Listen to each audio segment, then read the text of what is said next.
আপনি কি জানেন, একজন বিজ্ঞানী এক শতাব্দী আগেই মোবাইল ফোন, ওয়্যারলেস পাওয়ার আর রোবটের কথা ভবিষ্যদ্বাণী করেছিলেন?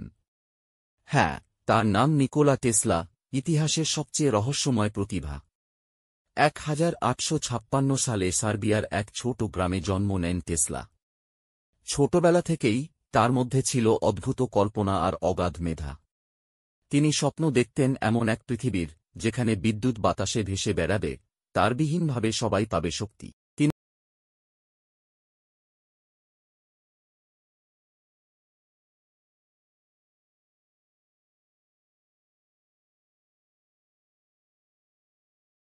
তিনি আবিষ্কার করেন অল্টারনেটিং কারেন্ট, বা এসি, এক, যেটা আজ আমাদের সব ঘরবাড়ি, ফ্যাক্টরি, শহর চালাচ্ছে।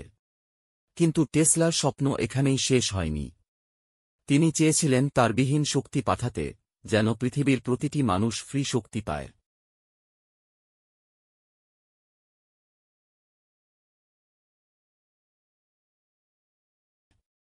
তিনি তৈরি করেন রহস্যময় ওয়ার্ডেনক্লিফ টাওয়ার, যেখানে তিনি চেয়েছিলেন আকাশের মাধ্যমে বিদ্যুৎ পাঠাতে। অনেকেই বিশ্বাস করেন, তার এই প্রকল্প বন্ধ করে দেয়া হয়েছিল কিছু বট কোম্পানির স্বার্থে।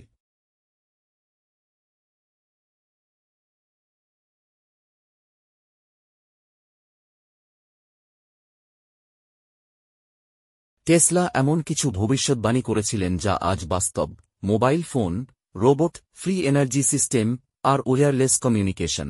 শেষ জীবনে তিনি একা ও দরিদ্র অবস্থায় মারা যান, কিন্তু রেখে গেছেন এমন কিছু রহস্য, যা আজও বিজ্ঞানীরা সম্পূর্ণ বুঝে উঠতে পারেননি।